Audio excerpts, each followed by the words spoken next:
a isso. Isso é fundamental. Eu vou trazer, então, um conceito muito que ainda é muito nebuloso, né? Inclusive, eu continuo estudando esse tema, porque é um tema que eu não esgotei ainda, que são os terafins. Na Bíblia, você tem no Antigo Testamento o conceito do ídolo do lar. Ídolo do lar, que é essa tradução para esse termo, terafim. Ló, Tá? Ló é um Tá? exemplo. Você tem um exemplo bem interessante, é o próprio Davi. 1 Samuel 19, 13. Eu vou ler esse texto para vocês. Tá? 1 Samuel 19, 13.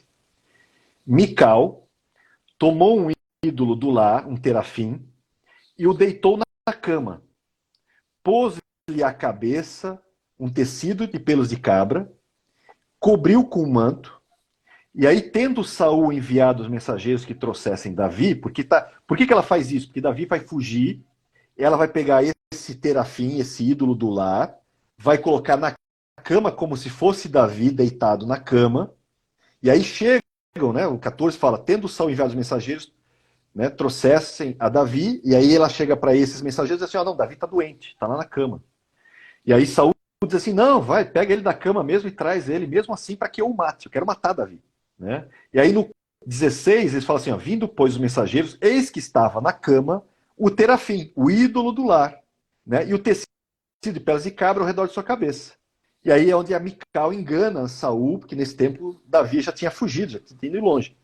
Então, primeira coisa interessante, você tem um ídolo do lar na casa de Davi, um terafim na casa de Davi. O que é estranho, né? Porque a gente sabe das questões da idolatria, né? Existem outros termos para ídolo, que esse termo especificamente está trazido como ídolo do lar, ou até imagem. Tá? Por isso que eu estou trazendo ele, porque vai fazer esse casamento com Apocalipse 13. Por quê? Porque existem algumas características desse terafim, desse ídolo do lar, que não, sabe, não fecham com algumas coisas que você escuta nos textos. Primeiro, é estranho Davi ter um desses. É muito esquisito. Né? A gente sabe que Davi não era idólatra. Então, fica esquisito. Você tem um outro texto, que acho que é Oséias 3:4, que é um texto profético, inclusive, vai falar o seguinte, no versículo 4, né? Fala assim, porque os filhos de Israel ficarão por muitos dias sem rei, sem príncipe, sem sacrifício, sem coluna, sem estola sacerdotal ou terafins, ídolos do lar. Ué, mas o rei, príncipe, sacrifício, coluna, estola sacerdotal, toda essa questão eu entendo num contexto, né, tabernáculo, tal, templo, tudo mais. Mas o que o Idudulá está fazendo aqui nessa história desse texto? E por que dá a entender que depois isso vai voltar a ter? Porque depois ele fala assim no 5: depois tornarão os filhos de Israel, buscarão o Senhor seu Deus e a Davi seu rei, e nos últimos dias, tremendo, se aproximarão do Senhor e da sua bondade. Né? Já está falando que no futuro vai ter algo do gênero. Né? E aí começou a ficar esquisito. Aí fica mais esquisito ainda quando você lê Zacarias 10:2. Zacarias 10:2, né? Ele vai falar o seguinte: porque os ídolos do lar falam coisas vãs. Peraí, Uau, você já viu um uau. ídolo falando alguma coisa? Como é que eles falam? Como é que eles Um falam? tablet, hein? Eu vou ler o texto todo, né? Porque os ídolos do lar, os terafins, do termo terafins, os terafins falam coisas vãs. E os adivinhos veem mentiras, contam sonhos enganadores, oferecem consolações vazias. Por isso anda o povo como ovelhas, aflitos porque não há pastor. Mas o que me chamou a atenção é isso, porque a própria Bíblia diz que eles não falam, não veem. Ídolo no sentido ídolo que nós conhecemos, né, de madeira ou de metal, o que for, não fala. Mas os terafins, ele fala, os ídolos do lar falam coisas vãs. Quer ver um outro texto esquisito? Deixa eu pegar aqui, ó. Vou pegar 2 Reis 23:24. Aboliu também Josias os médiuns, os feiticeiros, os ídolos do lar, e os ídolos, e todas as abominações. Mas peraí. Tem uma diferença aí. Olha, perceba. Né? Aboliu Josias os médiuns. Beleza, eu entendo isso. Feiticeiros, tudo bem. Por que ele fala ídolos do lar e ídolos de novo? O que dá a entender que parece que o terafim não é um tipo comum de ídolo. Não está bem explicado o que é um terafim de verdade nessa questão. Porque parece que é alguma outra coisa. Inclusive, por isso que o texto vai falam, né, os ídolos do lar falam coisas vãs. Né? Existe um conceito, eu estava pesquisando isso, no conceito antigo, isso alguns arqueólogos pegando textos antigos, tá? Eles comentam sobre como eram os cultos, né, das várias religiões, Mesopotâmia, grega, etc. E aí comparando, eu acho que até tem um livro sobre isso, depois eu vejo se ele está por perto. Eu não consigo ver aqui, mas tem um livro que comenta sobre isso, e ele comenta que quando eles pegavam um ídolo nesses cultos, e eles queriam que esse ídolo tivesse a chama divina, eles faziam um ritual, era um ritual para sacralizar o ídolo, para que aquele ser, que é o Deus atrás do ídolo, né, viesse e habitasse no ídolo. Ou seja, aquele espírito, então você vê que eles não estão cultuando o ídolo, eles estão cultuando um ser, que é um espírito, Um demônio por trás do ídolo. um anjo caído, né, por trás do ídolo. E aí eles consagram, e aí, se não me engano, justamente tem uma questão de você soprar no ídolo, para que viesse sobre ele esse espírito, esse ser, esse Deus, e a partir dali esse ídolo se manifesta, fala. E a partir dali ele está pronto para uso. Isso você vai ver em algumas culturas, né, mesopotâmica e grega, etc. Você tinha algumas dessas coisas. Então você vê que tem uma coisa distinta, algo diferente, algo antigo, que se perdeu ao longo dos séculos. Porque você vê esses relatos são muito antigos. E você vê na Bíblia, quando você vê essas questões todas, quer ver um outro exemplo? Vou dar um outro exemplo. Ezequiel 21:21. Porque o rei da Babilônia para na encruzilhada. Quem vocês conhecem que vai na encruzilhada hoje, gente? Né? Na entrada dos dois caminhos. Você já sabe com o que está mexendo esse negócio, né? O rei da Babilônia, com o que está mexendo. Aí ele fala assim, para consultar os oráculos, aí ele sacode as flechas e interroga os ídolos do lar, os terafins. E examina fígado, que examinar fígado também é uma forma de mediúnica na época, né? As entranhas. Então, veja, ele vai na encruzilhada para buscar os oráculos e interrogar esses ídolos do lar. Gente, essa palavra terafim, ela vem da raiz rafá no hebraico. Rafá no hebraico fala de cura, né? Fala de cura. Só que rafá é a mesma raiz para um termo que nós conhecemos muito, chamado Rafaim. Que inclusive é o nome de uma tribo, Refaíns, que também é traduzido como gigantes.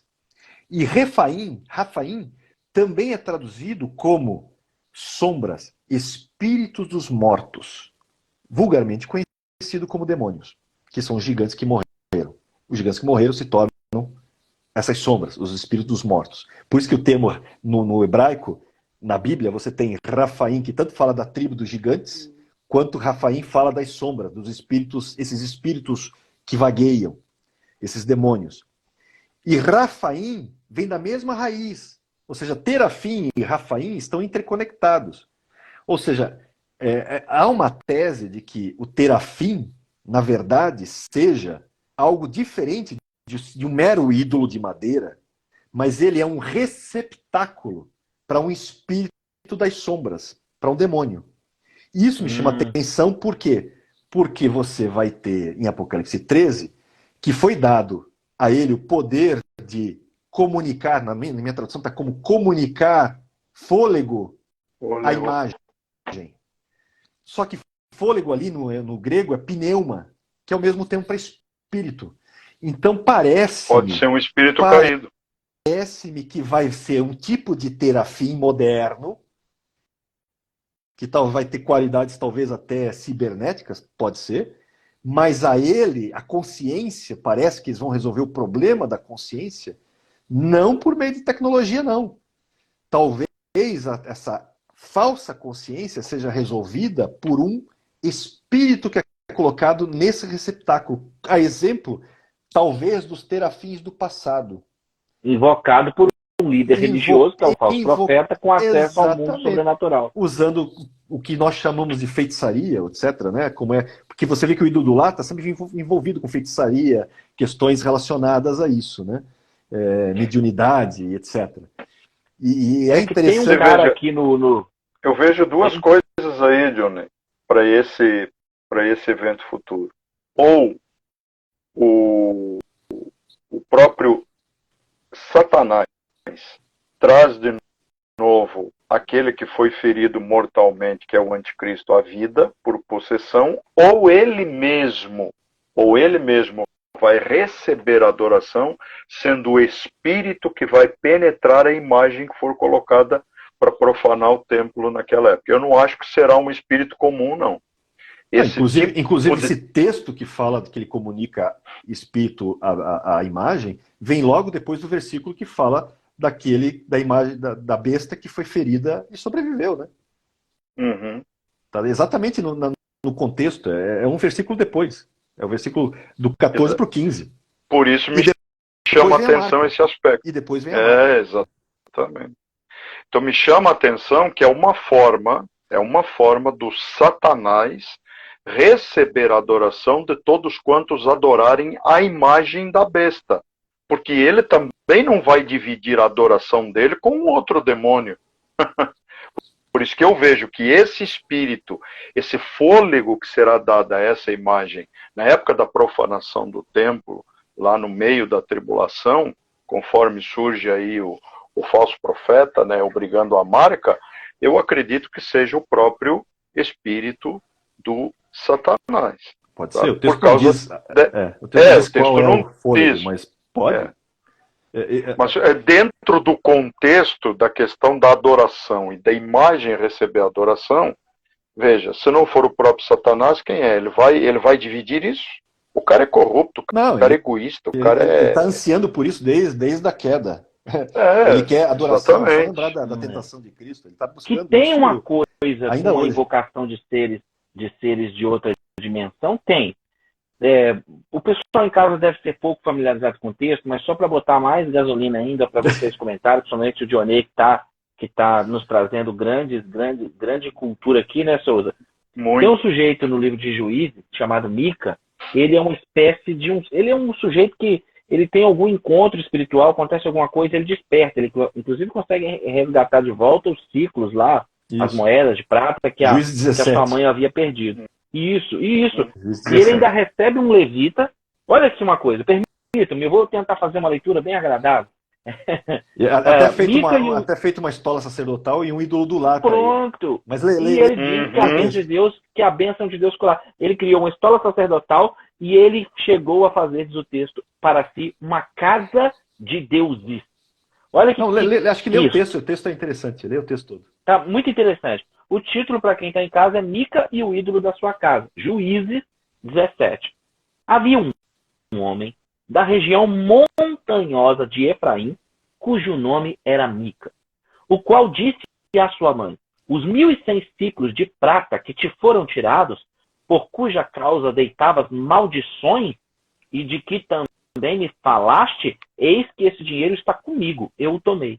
Então lhe disse a mãe: bendito do Senhor seja meu filho. Assim, restituiu os 1.100 ciclos de prata à sua mãe, que disse: de minha mão dedico a este dinheiro ao Senhor para meu filho, para fazer uma imagem de escultura e uma de fundição, de sorte que agora eu te devolvo. Porém, ele restituiu o dinheiro à sua mãe, que tomou 200 ciclos de prata e os deu ao ourives, o qual fez dele uma imagem de escultura e uma de fundição, e a imagem esteve em casa de Mica. Agora, e assim este homem, Mica, veio a ter uma casa de deuses, fez uma estola sacerdotal e ídolos do lar, ou terafim na tradução, dependendo, e consagrou a um de seus filhos para que lhe fosse por sacerdote. Naqueles dias não havia rei em Israel, cada qual fazia o que achava mais certo. Havia um moço de Belém de Judá, da tribo de Judá, que era levita, e se demorava ali. Esse homem partia da cidade de Belém, de Judá, para ficar onde melhor lhe parecer. Seguindo, pois, o seu caminho, chegou à região montanhosa de Efraim, até a casa de Mica. Perguntou-lhe Mica: de onde vem? Ele lhe respondeu: sou levita de Belém, de Judá, e vou ficar onde melhor me parecer. Então lhe disse Mica: fica comigo, e sê-me por pai e sacerdote, e cada ano te darei 10 ciclos de prata, o vestuário e o sustento. O levita entrou, o consentiu em ficar com aquele homem, e o moço lhe foi como um de seus filhos. Consagrou Mica ao moço levita, que lhe passou a ser sacerdote, e ficou em casa de Mica. Então disse Mica: sei agora que o Senhor me fará bem, porquanto tenho um levita por sacerdote. E o texto para aqui, ele vai começar no 18 agora, na discussão dos danitas de outra coisa. Então parece muito proposital, revelador, misterioso, ao mesmo tempo e tremendo, que o capítulo 17 pare para nos contar essa história, fazendo essa conexão com o que o Dionei está nos trazendo aí. E vale lembrar que Mica significa aquele que é semelhante a Deus. Uau! Aquele que é semelhante a Deus. Essa parte da casa dos deuses, com estola sacerdotal. E perceba, o terafim, o ídolo do lar, não é a mesma coisa do versículo anterior, em que ele fala da imagem de escultura e uma de fundição. Exatamente. Não é a mesma coisa. Ou seja, esse ídolo, esse terafim, traduzido como ídolo do lar, até porque talvez é difícil de você pesquisar exatamente do que se trata, porque falta base muito mais sustentável para isso, mas aquilo que eu volto a dizer, eu acredito que tem algo além disso relacionado, porque esse ídolo, diferente dos outros, esse fala. Não só fala, como o rei da Babilônia, que eu citei lá, Ezequiel 21, o rei da Babilônia vai e interroga ele, numa encruzilhada. Então, e volto a dizer, tem a questão dos Rafaíns. Então, ele me parece uma espécie de receptáculo de algum tipo de espírito, né? E eu acho Foi que... por causa disso que o Labão veio igual um louco atrás, não é? De Jacó para pegar ele, porque ela trouxe o ídolo do lar. Os ídolos do lar. Exatamente, ela levou os ídolos do lar escondidos. Então, sabe, tem muita coisa dessa tecnologia que nós estamos vendo relacionada a IA, mas eu tenho para mim que não vai ser uma IA real, tecnológica, como se imagina. O invólucro, sim, né? Exato.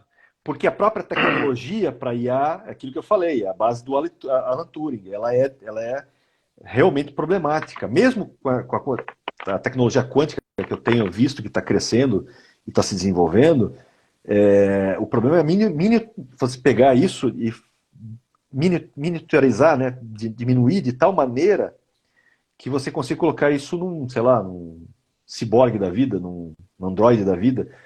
Não dá como ainda. Não temos essa tecnologia e talvez nos próximos 100 anos ainda não vamos chegar nela. Então, não vejo a menor capacidade da singularidade que eles colocam aqui ser alcançada realmente tão cedo. Não tem. Eu acho na realidade, que vai ser falso isso. Na realidade, vai ser falso por um lado, mas verdadeiro por um outro. Por quê? Porque se nós pensarmos na possibilidade de que, ao atingirmos essa singularidade, a quem vá afirmar que isso é tecnologia, nós poderemos inferir nisso e dizer que é sobrenatural. Porque o mundo espiritual, obviamente demônios, seres, espíritos caídos, poderão interferir para atingir essa singularidade. Então eles estarão atuando. Porque o que a gente vê nos últimos tempos? Não há como negar que há uma presença muito forte, é anjos, é demônios, é forças sobrenaturais. Nós temos o livro do Apocalipse nos mostra muito essa confluência de forças, sabe? Essa interação de forças, essa oposição de forças, o dualismo, ele mostra isso de uma forma muito forte, muito severa. Você vê, é anjo no abismo, é isso, é aquilo, é 200 milhões, é mais os espíritos de rã que sai da boca da besta e do falso profeta. Quer dizer, tudo isso nos remete à ideia de que vai haver haver uma influência muito grande de forças, talvez não esses demônios que operam hoje neste mundo tenebroso, mas talvez quando houver a liberação de forças maiores do inferno, que vão permitir que essas, vamos dizer que essa tecnologia, que essa IA, a própria tecnologia quântica, atinja esse ápice da singularidade. Porque não há outra explicação. Eu vejo, pelo respeito que a gente tem a físicos de nome que tem aí, se isso aí hoje é uma impossibilidade, veja, onde que a tecnologia vai permitir ter consciência de um cérebro humano que é suscetível a uma série de coisas criadas pelo próprio Deus? Ora, a única forma de chegar próximo a isso é haver uma influência e uma interferência demoníaca. Eu não sei se você sabe, mas nos meios ufológicos, no mundo ufológico, que a gente sabe que tem muito da questão espiritual, né? Tanto que eu já falei aqui, né, na época de contatos da Espanha e tudo mais, o pessoal usava o Ouija, né, aquele tabuleiro, para se comunicar com os ETs. Então você já sabe que tem uma conotação espiritual direta. Mas existe uma crença entre alguns ufólogos de que os famosos aliens greys nada mais são do que uma carcaça cibernética, né, de alta tecnologia, o invólucro, que na verdade não são seres biológicos, não são seres verdadeiramente inanimados, animados por si, né, como nós, como seres sencientes, que eles na verdade são carcaças mecânicas, tecnológicas, para seres que habitam neles, que usam eles como uma vestimenta, como se fosse uma roupa, um espírito que usa como se fosse uma roupa. Tem vários ufólogos que creem nisso muito, porque tiveram algumas experiências e evidências que levam a crer isso. Se é verdade ou não, eu não sei, mas é curioso, porque me lembra muito do que a gente está falando agora, né? Me lembra muito do que a gente está falando agora.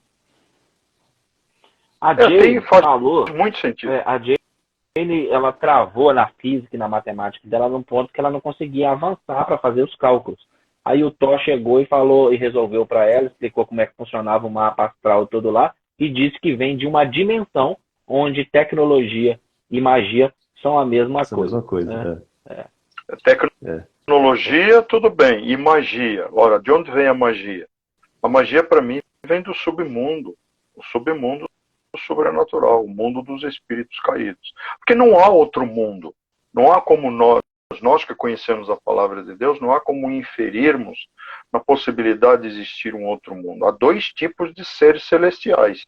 Aqueles que são ainda glorificados em Deus, estão glorificados em Deus, e os 2/3 que se rebelaram. Cara, esses 2/3 aí podem fazer parte de uma série de tipos, uma estirpe de tipos de demônios, de espíritos caídos, de forças sobrenaturais, capazes de tudo, absolutamente tudo, desde habitar um invólucro cibernético até falar através da boca de um boneco chamado Chuck, ou outra coisa desse tipo, né? Ou aquele boneco lá. O próprio espírito invocado pela pitonisa lá, a feiticeira que conversou com Saul, o próprio espírito invocado, que parecia uma divindade, um Elohim, um Elohim. O Saul é que deduz, infere que é Samuel. De qualquer forma, né? Sem ver. Lembra que ele não vê nada, né? Ele infere, mas ele não vê nada. Ele não vê nada. Ele atribui saber algumas coisas. Samuel. E esse ser parecia saber algumas coisas, mas ele erra na profecia. Ele erra. Então, assim, exatamente. A gente tem colegas pastores que defendem que seja Samuel, mas eu não acredito Também que seja. Inclusive porque ele erra. Ele erra na profecia. Ele erra. Então, assim, eu não sei, né, se os colegas estão assistindo, a gente fala isso, claro, com todo, respeitando as opiniões divergentes, mas a gente precisa ficar com o que o texto bíblico diz. Esse ser não é quem... Saul pensou que fosse Samuel. Saul pensou que fosse. E além do mais, outra, tem um aspecto psicoemocional dele. Era o que ele queria. Então, aquilo que você quer, você vê. A gente sabe disso. Aquilo que você muito deseja, você acaba acreditando que sim. Esse é um fato. Isso aí também tem que lembrar disso, desse aspecto. Né? E tem um personagem famoso na história recente, né? na parte do ocultismo recente, que é o Alice Crowley, né? O Crowley, ele mesmo fala que tinha contatos com um ser que ele inclusive dizia que era de outra dimensão, Não dizia que era de outro planeta, dizia que era de espírito guia, né? Chamava de espírito guia. que era de uma outra dimensão. Ele até faz um desenho desse cara, parece, lembra um Grey, inclusive, lembra pelo formato da cabeça e tudo mais. E inclusive ele diz que esse cara depois, esse ser, se mostrou, na verdade, não ser aquilo que ele dizia que era e enganou ele. Enganou ele várias vezes, ou seja, por isso que é muito fácil você ser... Por isso que Deus dá aquela recomendação, justamente para não seguir médiuns e consultar mortos e tudo mais, e feitiçaria e tudo mais, porque é muito Facilidade fácil você ser enganado. Mas é muito fácil ser enganado, porque não é ter um ambiente natural. Então, sim, você pode ser enganado de qualquer maneira. Pode dizer que é fulano, mas na verdade é Beltrano, né? Na verdade imita, né? Os famosos espíritos familiares imitam os mortos, etc., mas não são. Então, não é à toa que quando você pega, por exemplo, o livro de Enoque e outros relacionados, que falam desses anjos que caíram, e falam que ensinam aos homens os segredos dos céus, onde eles ensinam armamento e uma série de coisas, né? Inclusive, se você lê Enoque, não lembro o capítulo, acho que é 67, não vou lembrar agora exatamente, mas eles ensinam até a abortar. Ou seja, de onde vem esse conceito do aborto? Segundo Enoque, segundo o livro de Enoque, não foi Enoque que escreveu, né? É um pseudo, né? Mas Enoque. Pseudipiro. Exato. Mas ele simplesmente coloca ali, olha, eles ensinaram inclusive não só a magia e outras coisas, mas ensinaram também ao aborto, a matar as crianças no ventre. Então, de onde vem esse conceito, essas informações todas, né? A gente vê que o mal cooperou para que não só a maldade humana, que já é natural, digamos assim, pela queda de Adão, mas eles potencializaram isso, né? Por isso que a violência cresceu de tal maneira que vem o dilúvio, né? Justamente por causa disso, pelo excesso de violência. Eles fomentaram isso. Existem vários pesquisadores que acreditam que essa sociedade pré-diluviana ela tinha atingido algum nível de tecnologia alto. Mas isso tecnologia é o ponto, inclusive, de nós entendermos até o hibridismo. Exatamente. Né? Sabe? Exatamente. Em Gênesis 6 há uma grande discussão em torno disso, e nós que somos da ciência também, nós não podemos descartar essa possibilidade. Ah, não, porque são os filhos de Deus com as filhas dos homens. Os filhos de Deus são os justos e as filhas dos homens são as filhas de Caim. As filhas de Caim. Só que o texto essa não ideia, diz isso, tudo bem. Pois é, justamente, o texto não diz isso. Você distorce o texto para poder falar isso, mas está distorcendo o texto. Né? Para poder, na verdade, tornar o texto mais eufêmico, é um eufemismo para atenuar uma questão que configurava-se numa impossibilidade total, num absurdo, né? E híbridos, né? Anjos, mas espera aí, há várias formas da materialização, entende? E há várias formas de conseguir. A gente está vendo aí os ídolos do lar, os terafins, com a possibilidade de serem possuídos. Ora, isso acontece hoje, isso acontece no próprio culto satânico, a gente sabe disso, sabe? De pessoas serem possuídas ali, né? Não, também. Quando você lê esse relato, você vê que não é só a hibridização humana, angelical, como o texto dá a entender, mas fala de hibridização talvez de animais também. Animais. Por quê? Porque Deus, se você reparar, quando Deus vai falar para Noé sobre os animais, Deus fala assim, eu vou mandar os animais até você. Ou seja, o próprio Deus está selecionando dentre os animais quais que ele vai manter. Ou seja, parece, se você olhar o relato do dilúvio por uma certa ótica mais abrangente, você vê que Deus é como se estivesse fazendo um reset da criação dele. A criação dele foi tão deturpada por meio dessas hibridizações e tudo mais, não só no nível humano, mas também no nível animal, né? Que simplesmente chegou a um ponto que ele está dizendo assim, peraí, deixa eu ver o que tem o DNA que eu criei. Deixa eu trazer de volta. Por isso que chama Noé de Tamim, né? Porque o termo Tamim, que ele fala perfeito e justo, o termo Tamim é o termo usado quando você vai oferecer um animal para o sacrifício. Ele tinha que ser Tamim, ele tinha que ser perfeito, sem nenhum tipo de defeito. Então Tamim não fala de uma questão de perfeição, de justiça, né? Porque ele usa o termo justo, tzadik, depois. Ele está usando Tamim, que dá a entender que Noé era perfeito fisicamente, ou seja, como se Noé tivesse ainda o DNA dele, aquele DNA que ele usou com Adão. Não é um DNA que foi alterado. Então, peraí, deixa eu restaurar a minha criação, por isso vou trazer os animais que eu criei, né, com um homem que ainda está, né, dentro do padrão que eu criei, e eu vou fazer um reset com o resto. O resto, esses que eu não criei, essa hiberização toda aí, ó, vou destruir ela Vou toda. destruir. Né? Uhum.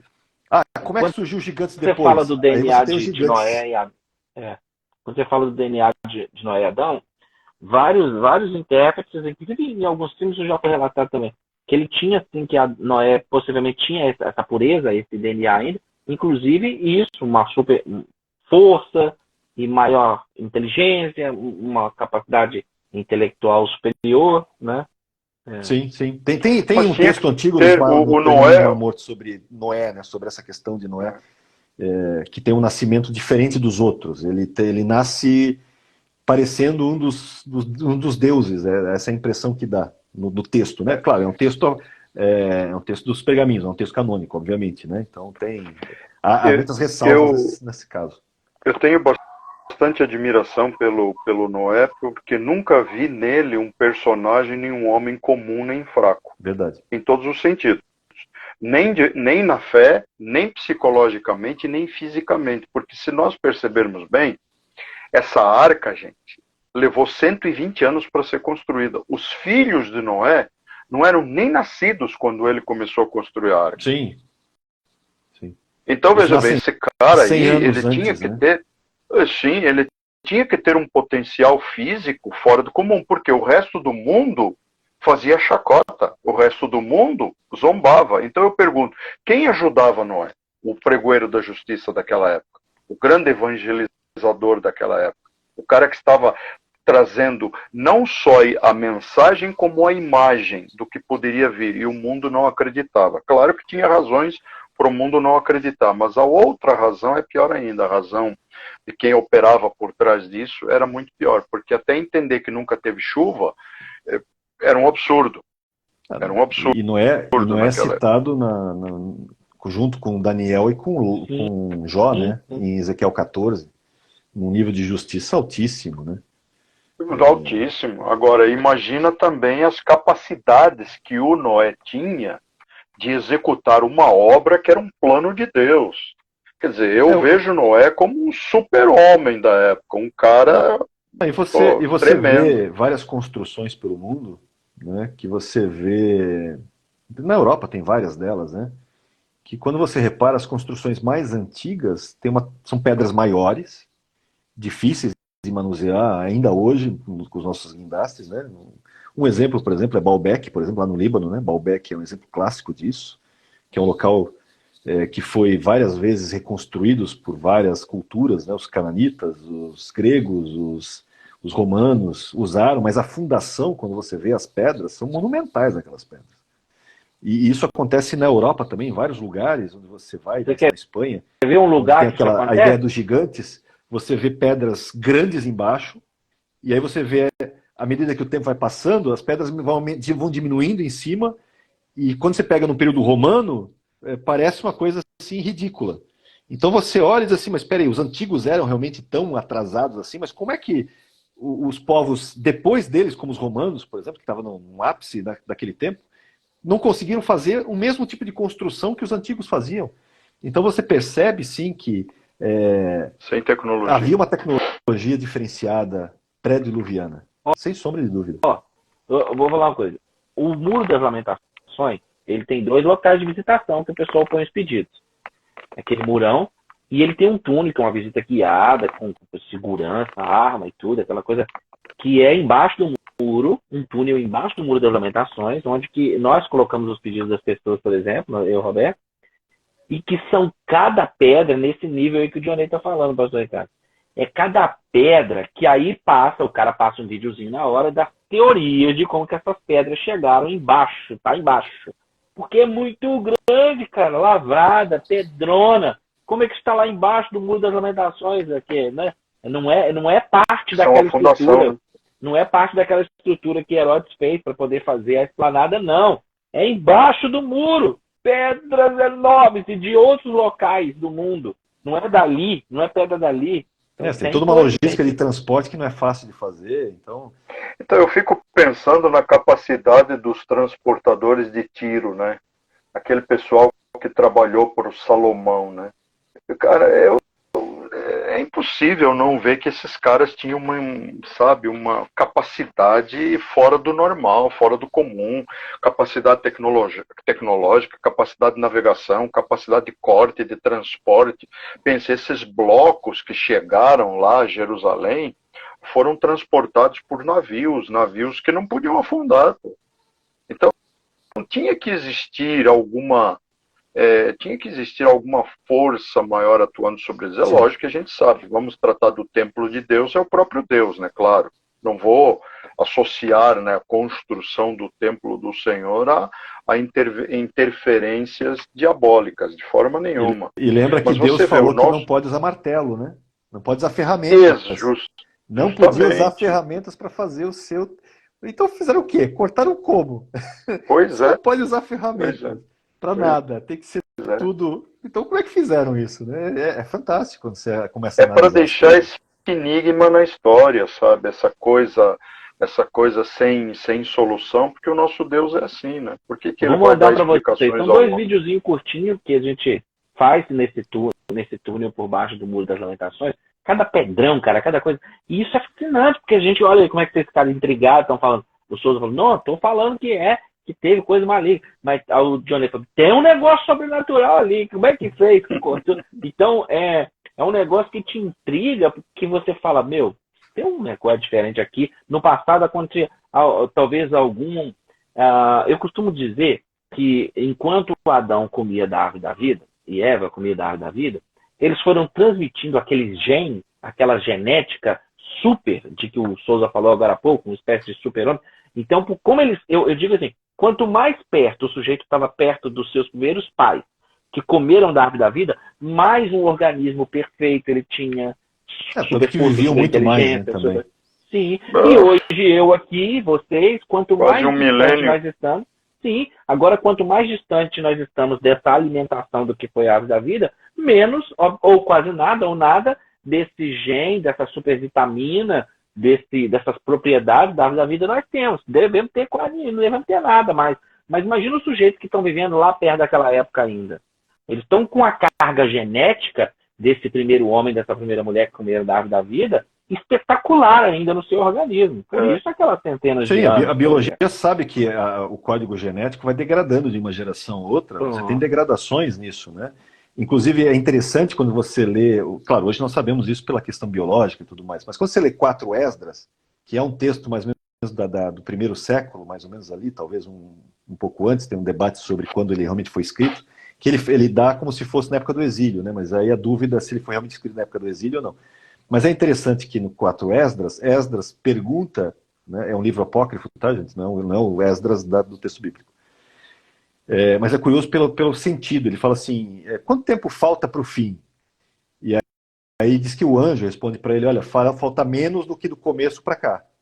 Ou seja, como se você estivesse quase no meio. E realmente, quando você pega a época da Babilônia, do exílio, é mais ou menos 3.500 anos, por ali. Se são 7.000 anos de história, então realmente seria mais ou menos na metade, né? Quase na metade. Ou seja, é interessante essa abordagem. E ele fala uma coisa interessante, ele fala, olha, a Terra ela começou num processo de envelhecimento, e ela não dá mais filhos no vigor, como dava no vigor da sua juventude. Ou seja, ele dá a entender pelo texto que a humanidade que vem daqui para frente é cada vez mais fraca do que a anterior.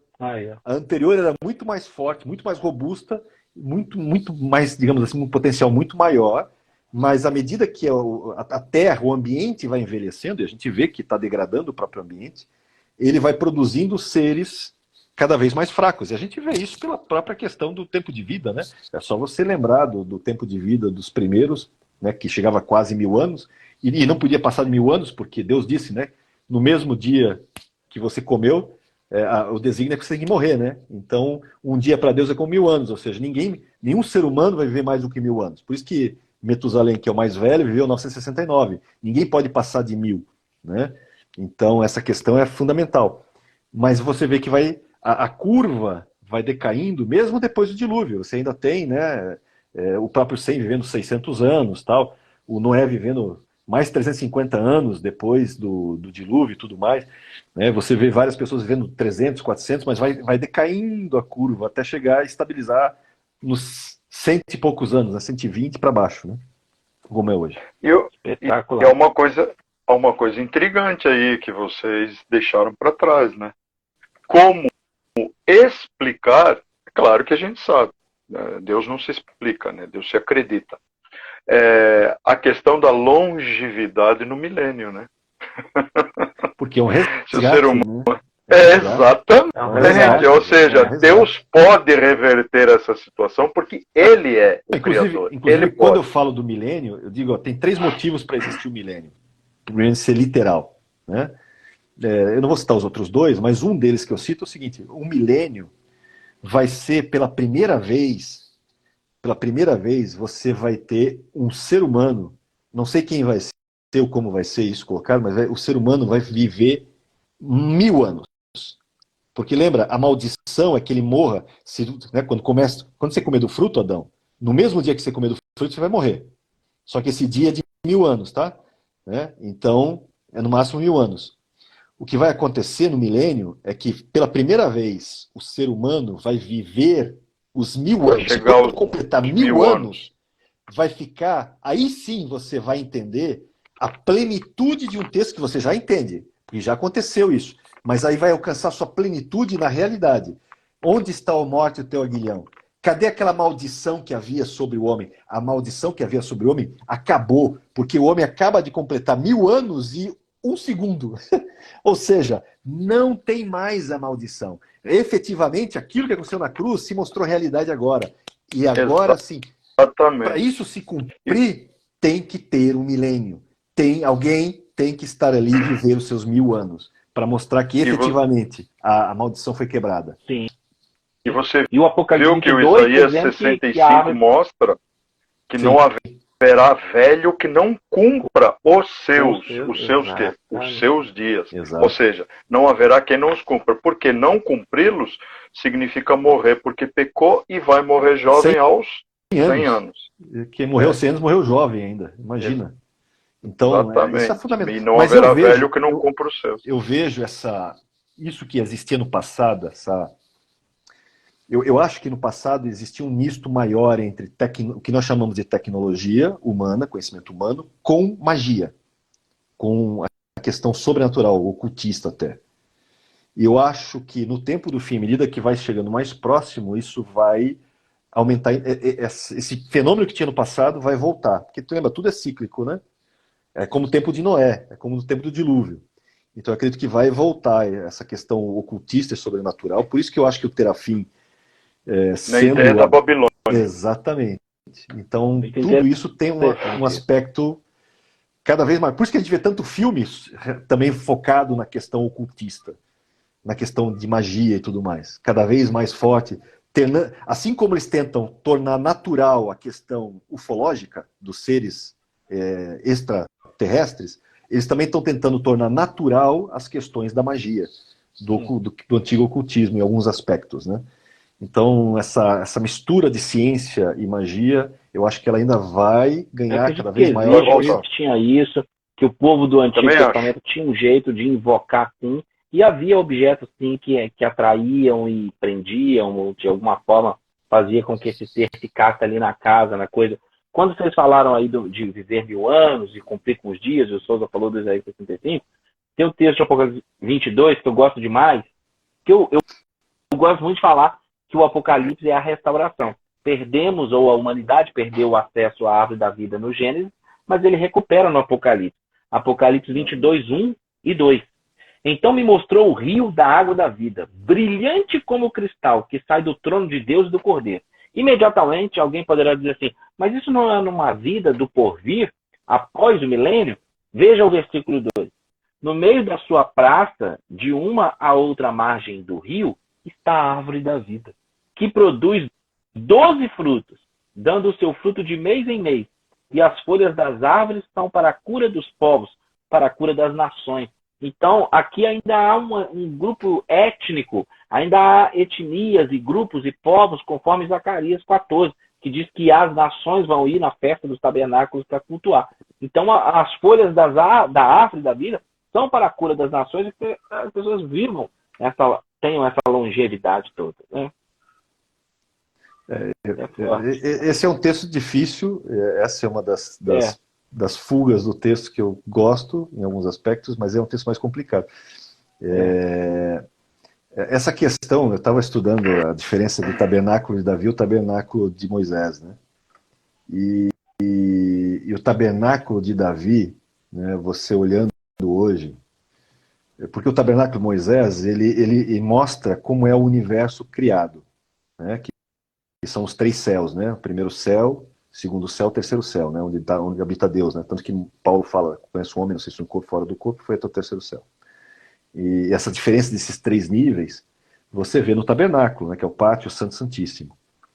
Então você vê claramente, tem vários textos de várias formas, como isso é escrito, inclusive, no próprio texto do Êxodo e tal, que a construção do tabernáculo evoca os 7 dias da criação. Então você tem isso muito em vários textos.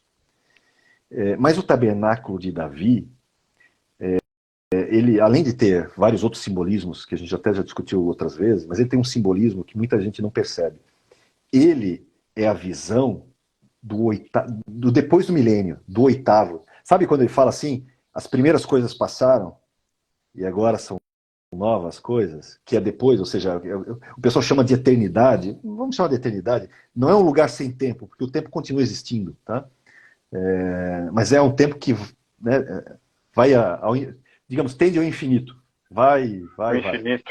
Mas continua tendo tempo, o tempo continua a existir. Mas esse período, na verdade, ele é expressado no tabernáculo de Davi. O tabernáculo de Davi é a visão para o futuro. Ele, claro, já tem a visão da graça, a visão do que nós já vivemos hoje, né? Essa questão de ter acesso sem véu e tudo mais. É uma das nuances do tabernáculo de Davi, mas o tabernáculo de Davi esconde como será depois. É interessante porque eu costumo dizer para os meus alunos, né? A gente tem o hábito de ler um texto, tem um texto que fala assim, né? Acho que é 1 Coríntios 2, aquilo que os olhos não viram, que os ouvidos não viram, que não passou a mente, é o que Deus tem reservado aos seus. Então, quando você lê esse texto, né, e as pessoas citam, né, poxa, como é que vai ser esse tempo? Ah, não sei, mas a Bíblia diz que é como os olhos não viram. Né, o pessoal diz assim, não consigo imaginar. O problema é que o pessoal não lê o próximo versículo. O próximo versículo diz o seguinte, mas o Espírito já nos revelou. Ou seja, aquilo que os olhos não viram, que os ouvidos não ouviram, né, que nunca passou na mente, etc., que Deus reservou aos seus, você pode saber hoje por meio do Espírito Santo, porque o Espírito Santo conhece as profundezas do coração, do Espírito de Deus e ele pode nos revelar. Então, eu costumo dizer o seguinte, essa ideia que às vezes o texto não aparenta dizer, porque não dá detalhes sobre como vai ser, mas ele dá. Ele está escondido, assim como Gênesis esconde escatologia, desde o Gênesis 1, desde o versículo 1, desde a primeira palavra já está escondida escatologia no Bereshit, né? Já tem lá, já está escondido lá dentro toda a escatologia e toda a revelação, né? Assim como no primeiro capítulo de Gênesis, o Gênesis esconde tudo, no tabernáculo de Davi está escondido toda essa questão futura, como vai ser. Está tudo lá. E Davi, outra coisa, né? Muita gente acha que Davi tirou aquilo da cachola dele. Não, o texto deixa claro que Deus deu a Davi essa visão. O plano todo é de Deus, do tabernáculo de Davi, não só do templo de Salomão. Deus tanto deu as plantas do templo de Salomão para Davi, como Deus deu a Davi como fazer o tabernáculo de Davi. E por que o tabernáculo de Davi era? Então tem muita coisa assim que estão nos textos, mas como as pessoas não conseguem ler ou interpretar, acabam não percebendo. Por isso que como o tabernáculo fala da primeira criação, o tabernáculo de Moisés, ou o templo também, né, porque também tem os 3 níveis, o tabernáculo de Davi fala da próxima, do que se fez novo, que já é, a partir de agora, por meio de Cristo, mas ainda não completamente. Será depois.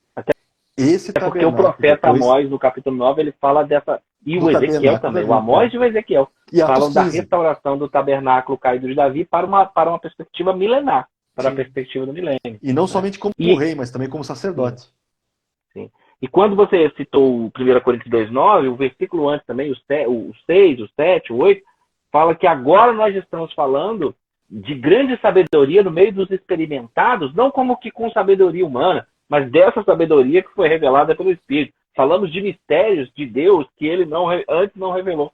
Exato. Então, Exato. A lei do contexto é uma grande ajuda para sair fora de desinterpretações, né? Exatamente. Pastores queridos, 2 horas e 11 minutos de live.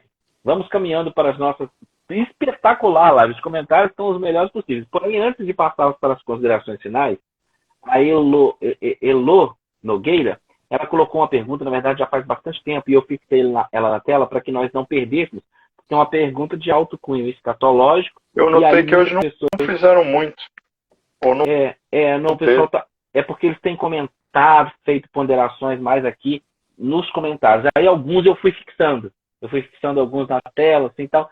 E esse aqui eu acho que é bem, bem importante. O pessoal está esperando muito, porque lá no início, teve muitas perguntas assim. E aí, pastores, o que esperar para 2023 tal? Então, mantive essa da Elo mais tempo. Pastores, se estivessem para se casar ou recém-casados, vocês teriam filhos agora? Eu vou responder de uma forma abrangente. Primeiro, eu teria filhos. Não me intimidaria por isso. Até porque é um mandamento, né? E Deus dá os meios para que isso se cumpra e se torne bênção. Porque filhos são bênção do Senhor. Então teria. Não saberia se seria logo, imediatamente ou depois, porque aí tem toda uma questão, talvez, de ajustes do casal e questões maiores para se determinar. Mas eu não passaria pela minha mente, de forma alguma, o não ter filhos. Tá? Então, eu teria, sim. Independente, até porque, na verdade, a gente sempre diz, olha, a gente está falando do tempo do fim, mas a grande realidade é que nós não sabemos se falta 1 hora, 1 segundo, 10 anos, décadas, ou até... A gente não sabe. Então, você não pode... Vamos chegar até 2100, né? A singularidade. Ou se vai ser daqui a alguns anos, não sei. Mas você não pode se fiar nisso. Né? Por isso que eu digo, até deixa eu aproveitar o ensejo, eu estava conversando com uma pessoa essa semana, e eu vejo, na situação até do Brasil, né, que o pessoal fala, não, porque tem que deixar mesmo tudo dominar, porque tem que cumprir as profecias e tudo mais, e é assim mesmo, é o tempo do fim, tem que se cumprir e tal. Eu falei, primeira coisa, você não pode assumir que é o tempo do fim, no sentido de que é agora, que esse é o momento. Então, você não pode baixar a guarda e deixar o mal tomar conta como se fosse um fatalismo. É porque Deus determinou. Primeiro, a primeira coisa importante que a gente aprendeu, inclusive a gente aprendeu com a própria física e com a própria matemática. O que era a física determinista de Newton caiu por terra, virou completamente não determinística. Ou seja, esse negócio de que porque Deus determinou assim tem que ser, não é porque, entenda, não é porque é o tempo do fim que eu vou me tornar menos cristão ou mais leniente com o pecado, ou não vou me tornar ativo, porque é tempo de fim e eu não tenho como lutar contra o que Deus determinou. Porque, gente, daí, olha, perceba bem, a sutileza, em última instância, você está culpando Deus pelo mal do mundo. Essa é a grande verdade. Quando você é fatalista, diz assim, não, as coisas têm que acontecer porque Deus determinou e não tem como lutar contra Deus, você, na verdade, você está culpando Deus pelo mal do mundo de antecipação, de forma indelével e sutil. A verdade, na verdade, acontece justamente o contrário. O efeito do mal do mundo crescente hoje é resultado justamente de cristãos que são insonsos, que botam a sua luz debaixo do cesto, que não fazem a diferença, que não buscam ser firmes contra o mal, que na verdade se tornam cúmplices das obras das trevas ao invés de refutá-las como deveriam. E por esses cristãos serem desse jeito, o mal cresce, e porque o mal cresce e digamos, toma a terra, Deus é obrigado a agir, né, para trazer juízo. Ou seja, nós, pela nossa má atitude como igreja, é que forçamos a mão de Deus para trazer o juízo para a terra. Ou seja, o culpado do juízo que virá não é porque Deus determinou e assim tem que ser. O culpado somos nós pelo mal que nós deixamos ganhar o mundo. Porque não fomos igreja, não fomos sal da terra, não fomos luz do mundo como deveríamos ser, nos tornamos completamente insonsos, os bons calados, são os bons omissos, que não tomam posição, que não conhecem a palavra, que não buscam o Senhor, e por causa disso, sim, o mal cresce, e o pecado no mundo cresce, e os pecados que contaminam a terra crescem, o que leva a Deus forçosamente a agir com juízo. Ou seja, não é Deus o culpado porque ele previu isso, porque ele já sabia que isso ia acontecer. O culpado é a geração do tempo do fim, que porque o amor esfriou, deixou o mal crescer, e o pecado, consequentemente, também cresce e toma conta, e aí Deus é obrigado a agir. Então, é muito diferente, gente. Muito diferente. Só aproveitando o ensejo na fala do Dionei, quando ele disse desse determinismo, eu concordo em gênero, número e grau. Suponho que o Souza também, pesado e fosse achado em falta nos 5 pontos. Eu vou só fazer essas provocações aqui para é só fazer as provocações para quem está em casa, que em janeiro nós vamos ter uma live discutindo essa questão de determinismo, que vai ser assim muito marcante, eu creio. Né, Souza? Vamos ter aí para poder explorar o tema à luz do que dizem as escrituras. Vamos, então, nós estamos falar aí, de Bíblia, vamos deixar nós estamos aí preparando. Deixar os caras de lado, né? Cada um defendendo o seu, vamos mostrar o que a Bíblia diz. Né? Que é o que importa. Isso. Né? É o que a Bíblia diz. Também acho. Em janeiro nós vamos estar discutindo isso. A omissão dos justos é a vitória dos A Lucileide, com base nessa resposta que o Dionei deu, ela botou assim: minha tia tem 98 anos e está esperando Jesus Cristo voltar desde a época da Segunda Guerra. Ela gritou aqui: tenha filho! É isso mesmo, ela tem toda a razão. Concordo com ela em gênero. Tem toda a razão. Olha, há um salmo que todo mundo lê, todo mundo conhece, mas ninguém pensa nele. Essa é a verdade. Eu também defendo um outro aspecto. Eu defendo que existem os aspectos sociais, os aspectos socioeconômicos e os aspectos de maturidade. Não adianta criança, nós já falamos aqui sobre criança que precisa de açoite, botando o filho no mundo, não consegue se cuidar, vai querer cuidar de outro. Quando eu digo criança na imaturidade. Então eu acho que para você estabelecer uma família, você precisa ter condições, obviamente que essas condições têm que ser também financeiras, né? Tem que ter estabilidade. Vamos falar mais de condições de estabilidade do que condições financeiras. Havendo estabilidade, você já consegue alcançar algumas coisas. Mas tem que haver maturidade sobre essa questão. Por quê? Eis que os filhos são herança do Senhor e o fruto do ventre o seu galardão. Perceba. Primeiro, não ter filhos é não ter herança do Senhor. Não ter filhos é não ter galardão daquele que é do fruto do ventre, o presentão que Deus nos dá. Hoje mesmo, eu falando com uma cliente que estava vendo alguma coisa, eu parabenizei ela pelo presente que eles estão esperando, né? Porque ela vai ser avó e está toda feliz, está toda animada. Eu já tive essa experiência. E aí o texto continua e diz: como flechas na mão de um homem poderoso. Veja bem, não é de um homem fraco, nem débil, nem debilóide, é de um homem poderoso. Assim são os filhos da mocidade. Bem-aventurado, ou seja, é feliz. Essa bem-aventurança é uma felicidade transbordante. Sabe? Não é uma alegria apenas exterior. O homem que enche deles a sua aljava, como de flechas, né? Não serão confundidos, mas falarão com os seus inimigos à porta. Ou seja, ele tem condições de enfrentar o que tiver que enfrentar. Então, sim, ter filho, sim, com maturidade, no tempo certo. Né? E também não deixar passar o timing, né? Porque depois, né, fica complicado. Né? Então, eu penso assim, com juízo, sem juízos, com castigo, com disciplina, com correção, com intervenção de Deus ou não, eu entendo que família é família. E se nós ensinarmos a criança no caminho que ela deve andar, essa criança não vai se afastar dos caminhos do Senhor, ainda que ela dê uma passeada, sabe, lá pela gamela dos porcos, né? Ainda que ela vá lá comer as bolotas durante um tempo, ela sempre saberá o caminho de volta para Deus, se ela for ensinada desde criança. Eu sempre trabalho isso naquele contexto, o Rodrigo sabe, e o Dionei também, né? Psicopedagógico, psicoemocional, porque assim, nós estabelecemos nos primeiros anos de vida aquilo que vai determinar o que após a adolescência o adolescente vai adquirir de maturidade.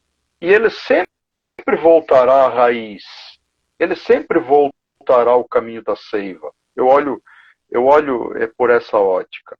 Então, ainda que ele se percam, mas espera aí, tem tanto filho desse, filho de pastor, Gente, filho de pastor não é pastorzinho, para começo de conversa. Ele é uma criança e ele é uma pessoa normal que tem as suas potencialidades, vai cometer seus erros e tem as suas responsabilidades. Então, a partir do momento que eu eduquei, que eu criei e ele adquiriu idade civil, eu entendo que eu passo a ser o conselheiro e não mais o cara que bota uma tornozeleira no filho nem uma coleira.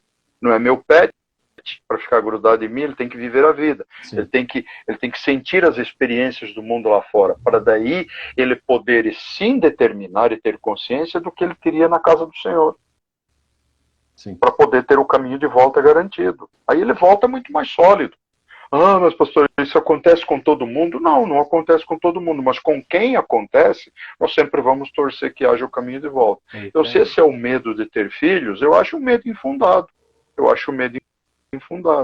Porque só educarmos, é só criarmos como o Senhor nos orienta, criai-os na admoestação do Senhor. Gente, não tem por que não. Tá? Agora, quantidade, né? Aí vai depender, obviamente, da condição do casal. Eu vou pegar uma carona na sua fala, pedir um parêntese e provocar nossos irmãos, que eu amo muito, nossos irmãos pós-tribulacionistas. Quanto é que tem uma liderança pós-tribulacionista, que eu tenho grande respeito, mas ela diz que não teria filhos. Ela se estivesse aqui, porque ela responde sempre, ela fala, não tenha, e eu não terei, e não tenha, e tal, e ela o faz com base em Mateus 24, quando o texto diz, ai das grávidas, porque e das que amamentarem naqueles dias, porque ela acredita que a igreja passará pela tribulação. Então ela usa isso como um subsídio teológico para dizer às pessoas para não terem filhos por conta da fuga, porque vai ficar todo mundo aqui mesmo, e todo mundo vai ficar para a tribulação, e como é que vai fugir do anticristo e tal, com filho. Então não tenha. Agora você vê. Então, eu não queria estar no lugar dele na hora da prestação de contas, não. Pois é. Eu não. Ele pode escrever em pedra, é isso que ele está falando? Pode escrever isso a caneta? Pode garantir, ele tem essa informação privilegiada, olha, eu passei a me tornar um provocador mais do pós, mas com todo respeito. Então, assim, na verdade, eu vou devolver a sua pergunta com a outra pergunta. Pode-se escrever alguma coisa dita numa escatologia pós-tribulacionista em pedra? Nada! Nós não escrevemos a nossa. Nós não escrevemos na nossa, quanto mais em outras, né? Então, mas sabe, eu acho que é uma questão de coerência. As conjecturas teológicas que não contam com um texto bíblico claro, eu acho um absurdo se fazer uma afirmação delas. Acho que o que é conjectura, o que é suposição, o que é conjectura teológica, você diz, olha, tem uma conjectura, tem uma suposição aqui, mas principalmente quando essa suposição, essa conjectura, essa teoria, quando ela não tem um texto bíblico claro, ensinar ela como verdade, é o cúmulo. Eu lembro para esse tipo de líder 2 textos. Primeiro, 2 Coríntios 5:10, vai falar que todos prestaremos contas, todos comparecemos perante o tribunal de Cristo para prestar contas do que fizemos por meio do corpo, seja bom ou mal. E inclusive esses que ensinam, não sejais muitos de vocês mestres, porque haverá maior cobrança.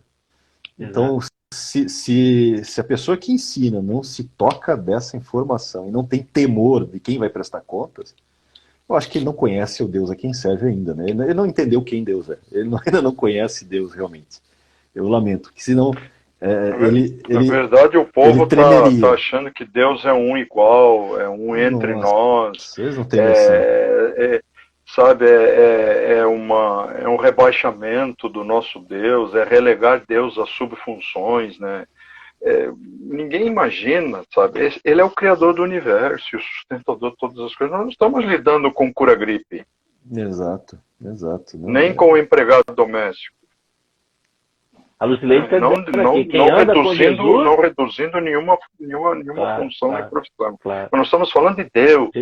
Deus, o eterno. Dadas as devidas proporções. Aquele que disse, ninguém compareça perante mim de mãos vazias. Se esse texto já não te assusta, então não sei mais o que pode te assustar, porque ele fala isso, e não fala uma vez só, não, no texto. Leia lá, são mais de 3 vezes, 4, se não me engano, que ele faz essa citação.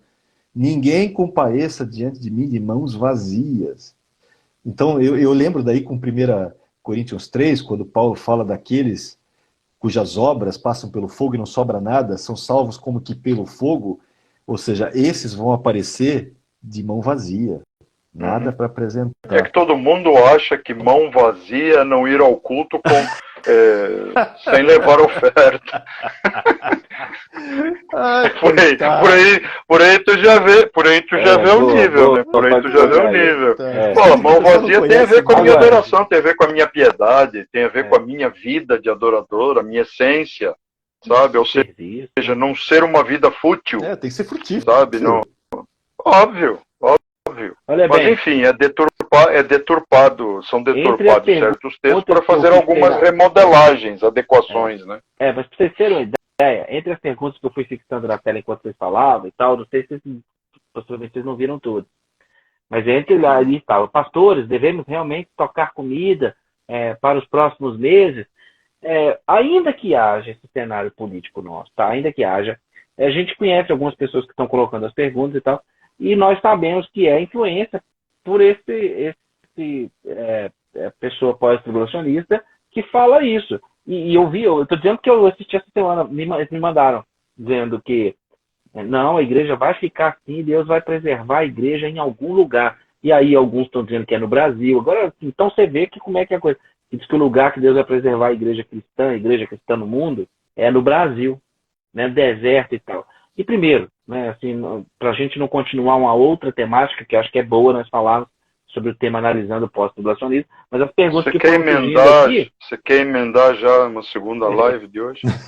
É porque pelas perguntas que foram aparecendo na tela, e aí quando são pessoas que são recorrentes, você vai percebendo que são pessoas que, na verdade, estão bebendo em várias fontes e estão pensando em uma situação pós-tribulacionista de igreja ficando, e que Deus vai preservar no deserto, ou vai preservar no Brasil, e de Ai das Graças, ou seja, um cenário onde tá dito já, não, você vai ficar, nós vamos ficar assim e tal, e vai ficar. Então, é um campo minado, né? Se não tiver tempo para explicar, para orientar as pessoas realmente, você vai percebendo como que essa miscelânea de estudos que às vezes acontecem... Eu confesso que nem todo pós é assim, então não tem esse viés. Né? Tem várias pessoas pós que eu conheço que são muito bem centradas, inclusive nessa questão. Esse já é um tipo mais extremado, já é um tipo mais da calamidade, do fuxo para os montes, do que efetivamente a boa parte dos pós que eu conheço. Mas tem que ter muito cuidado com o que a gente ouve, e mesmo que tenha pós, que a gente sabe que tem pós que nos ouvem e seguem, né? E alguns sabem que nem todos são assim também, né? Então a gente precisa falar isso também. Então vocês já respondem aí, Dionei. Estoca a comida ou não estoca? Porque eu já tirei a pergunta da tela, mas a pessoa ainda deve estar aqui. Olha, eu faço o que eu sempre faço. Eu faço normalmente um estoquezinho da minha alçada aqui, mas nada pensando no fim do mundo nesse sentido, tá? Então eu sempre tenho, claro, uma reserva, porque é de bom tom, né? É uma questão de prudência, e prudência é uma qualidade que nós podemos ter.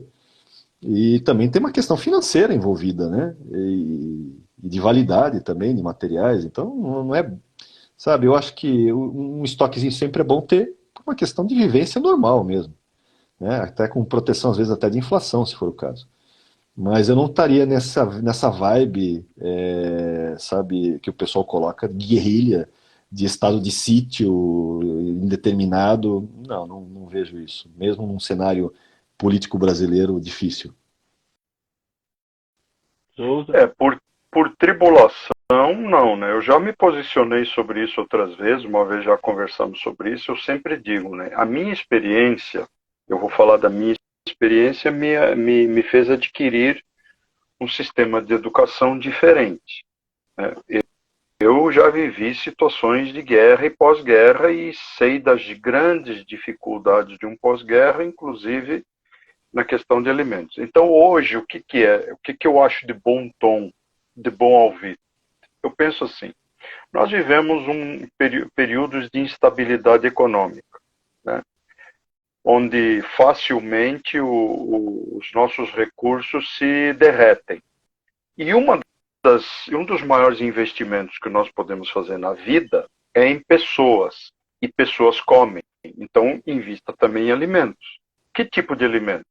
Bom, é aquela história. Eu, por exemplo, eu tenho recursos. Eu vou num grande atacadista, eu vou no mercado, eu posso comprar uma quantidade de não perecíveis além da minha necessidade. Está num preço bom, é um bom investimento, além de ter um estoque, como diz o Dionei, tem vários fatores, protege da inflação, fatores né? econômicos envolvidos. Exatamente, você está se protegendo, porque é uma coisa que numa alta você não precisa comprar, você já tem um certo estoquezinho. E outra coisa, gêneros básicos é sempre interessante você tê-los, por quê? Porque amanhã depois você não sabe. Ó, por exemplo, nós tivemos um exemplo recente, quando teve aquela greve dos caminhoneiros. Vocês lembram disso? Sim. Bom, isso trouxe alguns problemas. Então, mercados que tinham estoques grandes se favoreceram com isso. Porque isso, inclusive, foi uma das coisas que gerou alta de preço. E eu vou explicar para vocês uma coisa muito simples. Eu sempre uso o exemplo da garrafinha, né, do óleo de soja normal. Quando esse processo estava, antes de ser desencadeado, eu lembro que aqui a gente chegava a pagar R$ 2,99, R$ 3,20. Em 2 meses, isso deu um salto para R$ 8,00, 9, e não voltou mais ao patamar anterior, percebam.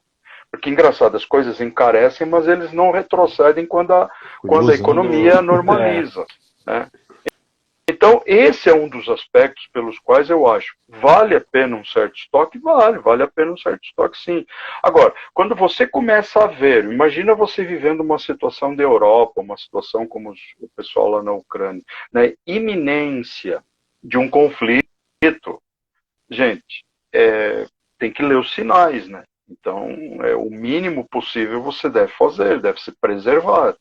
Então, é uma questão de ler o entorno, é uma questão de ver as notícias e também é uma questão de ver a tua liquidez, né? De ver os teus recursos e ver também a possibilidade de compra. Não vá comprar uma coisa extremamente cara. Agora, se tem uma coisa que realmente está barata e tem um prazo de validade bom, pô, investe, cara. Se você tem recurso, investe mesmo. Você vai estar ganhando com isso no médio prazo. Então, esse é o meu conselho em relação à questão de estocar alimento. Agora, pela neura do pós, né, pela neura de passar por... Gente, sofrimentos e tribulações a igreja tem passado a vida inteira. Hoje mesmo, pode não parecer, mas grande parte da gente está passando tribulação, está passando sofrimento. Sim. Mas não é... Já temos pastores presos no Brasil. Na Síria. Né? Exatamente. Já temos pastores presos no Brasil. Não é nenhum nem dois, é mais. Exatamente. Mais. E já temos gente no mundo sendo penalizada e interrogada até pelo que está pensando. Sim. É o que aconteceu no Reino Unido, onde nós estamos. Estavam orando lá. Justamente. Quer dizer, orando quieta é pensamento. Lá no meio da live, quando ele falou da questão de quem segue e tal, aquele monitoramento que acontece na China, nós também já estamos vivendo aqui. Tem pessoas que já estão sendo testeadas porque você curtiu, você seguiu, você segue o fulano, então você é da turma, você é do coisa. Então já tem, né? Já está acontecendo.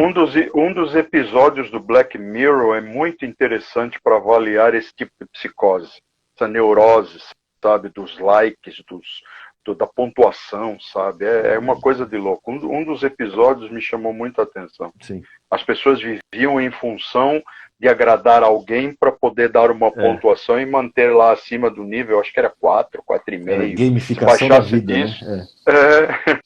se baixasse disso, a pessoa era presa. Aí, lá na cadeia, ela revelava o que realmente era a índole dela.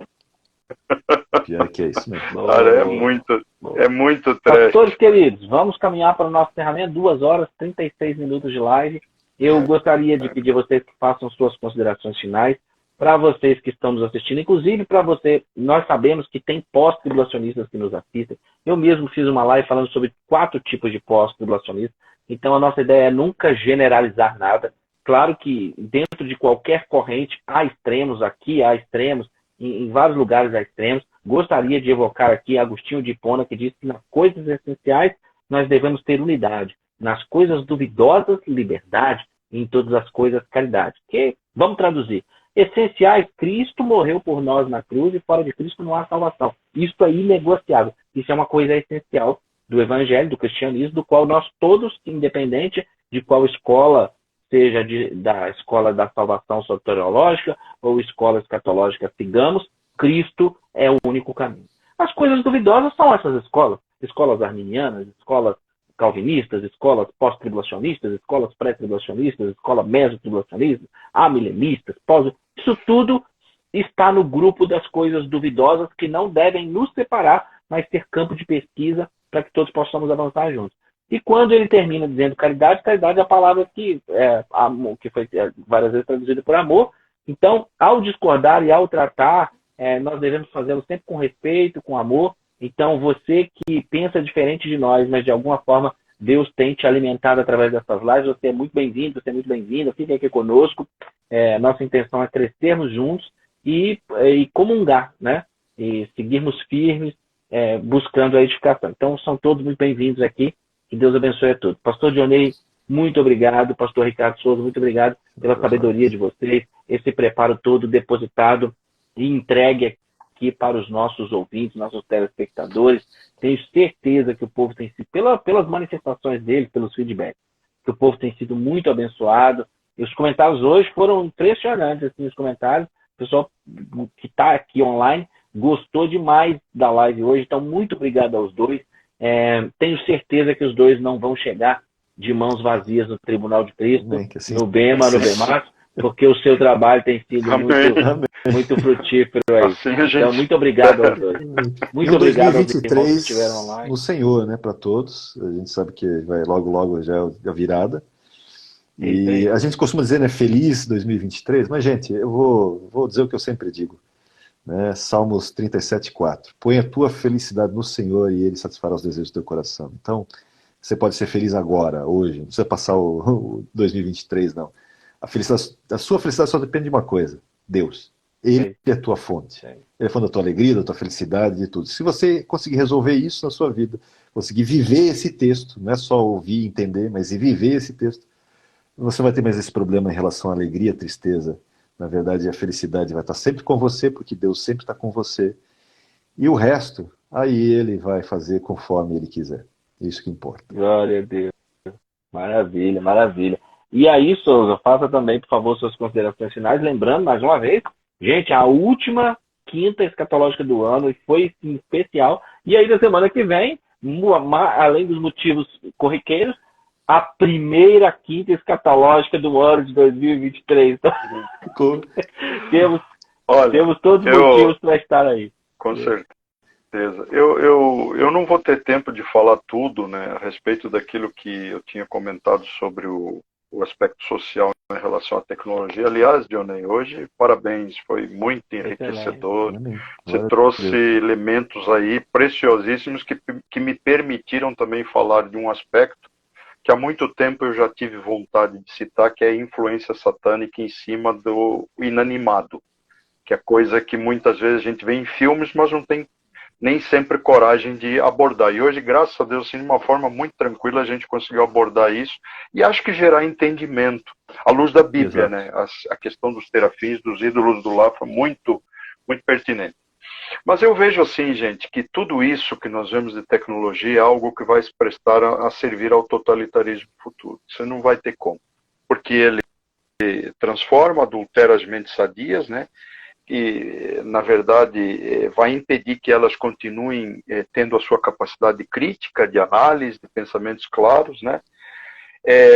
Formando mentes doentias, embrutecidas, obscurecidas por uma ideologia, até pela tecnologia, uma tecnocracia caquistocrática, como eu já havia falado, ou seja, homens maus usando a tecnologia a favor do mal. Enfim, as pessoas não vão ter mais reconhecimento dos limites entre verdade, realidade, mentira, engano, desilusão, ilusão, enfim, confusão, ou seja, o mundo está confuso. E eu creio sim que haverá uma grande manipulação mental através Já está havendo, de tecnologias Já tecnologias como metaverso e outras, usando o 5G, o 6G, usando a IA, né? E até outros meios, tudo isso vai possibilitar basicamente uma coisa, é isso que nós precisamos ter em mente, o controle. As pessoas vão abrir mão de sua privacidade, isso vai acabar, o Big Brother vai voltar.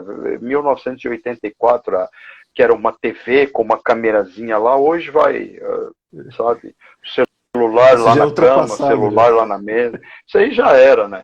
Então vai ter acesso em tempo real a absolutamente tudo que as pessoas falarem, fizerem, cidadãos comuns sem nenhum tipo de restrição. Então, basicamente, gente, é um processo, para mim, o ser humano está num franco processo de assassinato mental das massas. Tá? Então, eu acho que nós devemos entender que no mundo onde o ser humano está degradante, moralmente decaído, sabe, espiritualmente, sem o mínimo de noção de Deus, rejeitando Deus, fazendo piadas estúpidas, sabe, gente imbecilizada, sabe, pela mídia,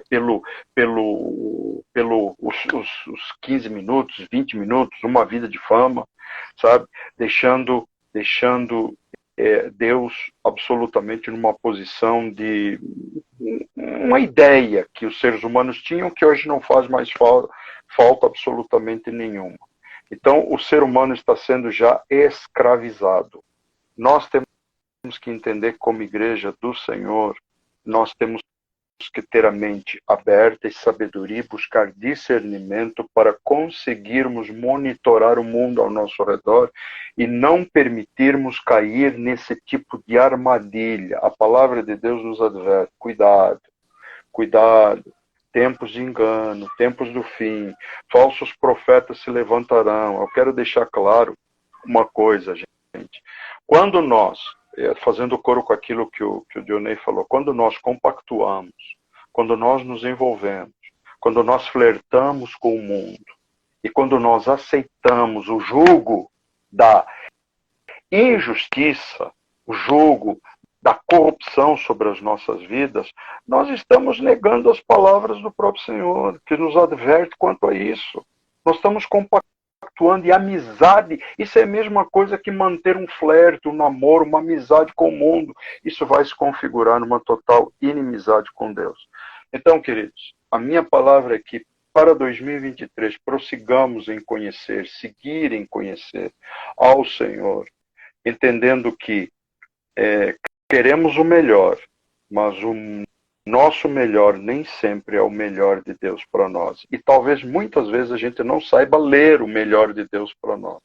Às vezes nós pensamos que disciplina, castigo, situações adversas vêm para nos punir ou nos prejudicar, quando na verdade elas podem estar nos construindo, nos provando para depois podermos ser aprovados e não nos apresentarmos diante de Deus, mais uma vez falando, fazendo coro de mãos vazias. Um 2023 abençoado para vocês, meus amigos. Que Deus vos abençoe, vos guarde, vossas famílias, os nossos queridos que estiveram com a gente. Da mesma forma. Hoje não sou eu que vou orar, então, passando a bola. Vamos lá. Pai, queremos te agradecer, Senhor, por mais essa oportunidade que nos deste, que como vasos de barro, mas a honra e a glória é toda tua, Senhor, porque o conteúdo é teu. A sabedoria é tua, não somos donos de nada disso, Senhor. Se há algum louvor, se há alguma glória no que falamos, Senhor, ela é toda tua. Dependemos de ti, sabemos que sem ti nada podemos fazer. Sabes também, Senhor, que vivemos num tempo bastante difícil,